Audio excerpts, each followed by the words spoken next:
Dime top 3, por decir 3, 1 o 5, da igual lo que tú quieras, de cómo le demostramos a la gente que sí que hay un cambio climático.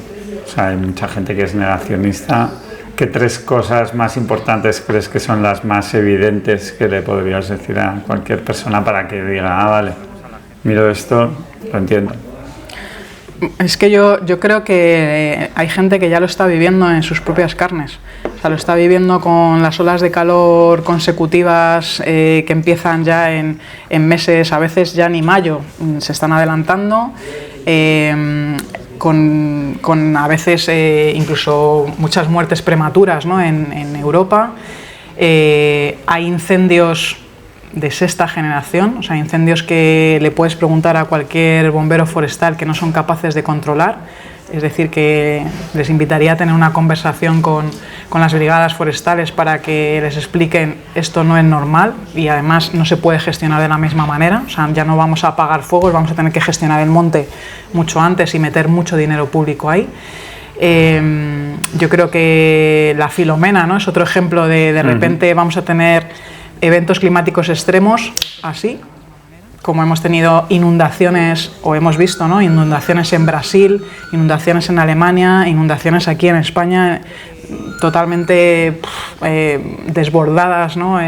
Las ciudades y sin ningunos planes de adaptación. Entonces, o sea, creo que ya no hace falta que sea Greenpeace quien lo explique, ¿no? Hay muchos ciudadanos y ciudadanas que lo están viviendo y que invito al resto de negacionistas que quedan unos pocos solo, a hablar con ellos. Y ahí se explica básicamente solo. O sea, los eventos climáticos extremos son casi como la punta del iceberg del cambio climático que estamos experimentando y que viene, ¿no? Y que puede ir a peor porque cada 0,1 décima de grado cuenta, y pasar ese grado y medio que los científicos nos están marcando pues nos va a llevar a escenarios muy complejos. Claro, yo personalmente digo, a mí me gusta ir al Pirineo, voy a la montaña, me gusta correr y tal. Yo sí que he visto por primera vez, por ejemplo, los pantanos que hay en el camino hacia el Pirineo. La sequía es otro de los... que estaban vacíos. O sea, nunca en todos los años que llevo yendo, igual 30 años o 40 años, nunca lo había visto tan vacío en octubre, noviembre, diciembre, enero, febrero. Claro, gente que igual viva en Barcelona, que no va hasta allí, igual no adquiere la conciencia de que nos van a cortar el agua. Pero claro, tú si vas hasta ahí y se lo enseñas a la gente, entonces van a decir, claro, es que por esto nos van a cortar el agua, porque el agua que llega a Barcelona llega de estos sitios. Sí, exacto. O sea, yo creo que hay cosas que ya son muy visibles. A lo mejor no es tan fácil entender la pérdida brutal de especies que estamos experimentando, ¿no? Mil veces, o sea, hay una pérdida de especies 1000 veces más rápida de lo que sería de forma natural, y eso es más difícil, ¿no? de entenderlo para alguien pues que vive en una ciudad, por ejemplo. Pero ya hay muchas otras evidencias, ¿no? Y como digo, los eventos climáticos extremos están asequibles a cualquiera, o alguien los está viviendo, ¿no? Y alguien cercano o alguien que, o en las noticias, pues cada vez se ven más y explican mucho, ¿no? Igual, ¿no? No todo el mundo tiene la suerte de ver el retroceso de los glaciares. En Pirineos se ve perfectamente, ¿no? O sea, alguien que ha hecho montaña los ve perfectamente. Yo he tenido la suerte de poderlos ver en el Ártico, pero claro, de la morrena al retroceso que ha tenido el glaciar es tan brutal, o como el mar Ártico ya no termina de congelarse.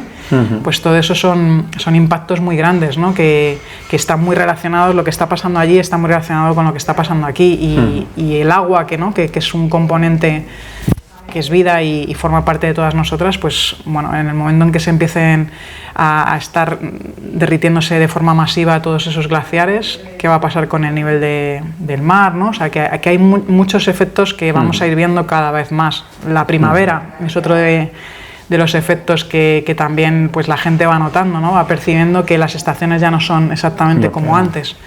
Entonces, bueno, yo creo que esto ya está más que cercano a cada una de nosotras. aparte de los informes del IPCC, ¿no? Que... Sí, pero parece como que a veces haya gente que necesita que te pase algo para realmente entenderlo. O sea, yo creo que sí, que en Barcelona, en el momento en que en verano sí pasa, se decide cortar el agua durante varias horas, que no ha pasado nunca. Sí, o tener restricciones, como llevan teniendo desde el mes de marzo. La gente ahí va a entender lo que está pasando, ¿no? Y si pasa el verano que viene, entonces con más claridad para decir, pues sí, esto tiene que ver. Claro, pero bueno, por ejemplo el Mediterráneo, ¿no? O sea, en el Mediterráneo estamos viendo cómo el agua cada verano tiene unas temperaturas muy elevadas, ¿no? Y eso también provoca todo un cambio en las dinámicas de las especies, por ejemplo, estas afluencias masivas de medusas, o sea, que hay toda una serie de componentes que la gente de alguna manera va a empezar a percibir, si no ha empezado ya, y como te digo, creo que hay muchas personas que ya lo están viviendo de forma muy profunda, ¿no? Leí una cosa que, bueno, para que te explayes si quieres, que me gustó, que era reconstruir la relación del ser humano con la naturaleza, con otros seres humanos y con uno mismo. ¿Qué quiere decir todo esto? Yo creo que son las tres brechas que... Parece muy de psicología, ¿eh? El uno mismo, estar bien con uno mismo para luego ir trasladando a los demás.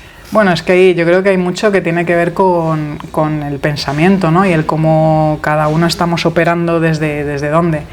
Yo esto lo viví muy de cerca cuando he tenido la oportunidad de convivir con comunidades indígenas, ¿no? O sea, yo de repente, claro, vi otra cosmovisión, pero en la práctica, no que me la contaran, porque además en cuanto a idioma no era tan fácil comunicarse, ¿no? Pero sí en la práctica yo decía, claro, es que esta gente no ha roto en ningún momento su conexión con la naturaleza, ¿no?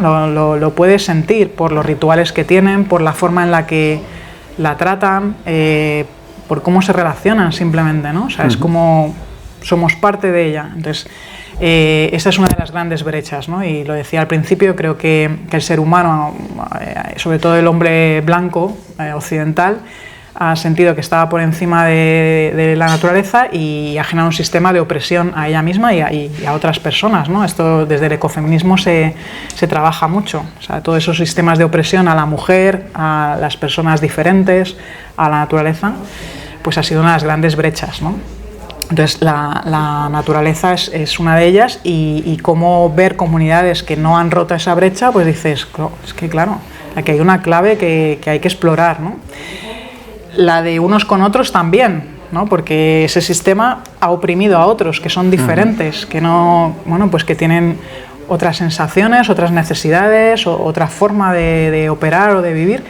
Y se ha hecho con las comunidades indígenas, por ejemplo, eso ha sido una opresión brutal y bueno, cómo han perdido sus formas de vida o sus territorios. Esto, bueno, yo lo he podido ver en Australia, en Nueva Zelanda, en la región del Mekong, en América Latina, es terrible, ¿no? O sea, otras formas de vida que simplemente incluso podíamos aprender o nos mostraban otros caminos.